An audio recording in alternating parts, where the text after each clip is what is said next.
Hey guys, and welcome back to Tech It Simple. In this tutorial, we're going to look at how to disable video autoplay on Bumble. Now, let's begin. Do note that I have already installed Bumble on my mobile device and logged into my account. In case you have not, do log in right now. I'm going to open up Bumble. Well, guys, as you can see, this is Bumble. Right now, we simply want to disable video autoplay. Let's simply go to Profile right here, the button at the bottom left. And right here is the profile page. Well, there are lots of options like buying Bumble Premium, going to your profile settings, but right now, let's simply click on this gear-like icon right here. That is Settings. This is the Settings page.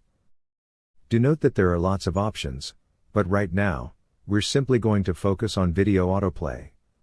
The button's right here. It's right under the Location tab. I'm going to click on this button right here, then something like this will open up.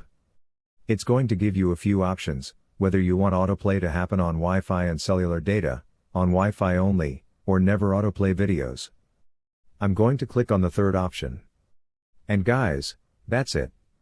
That's how you disable video autoplay in Bumble. It's as easy as that. Well, guys, that's it. Hope you guys found this video informative. And for more content like this, do remember to hit like, share, and subscribe. Your support fuels us. Thank you.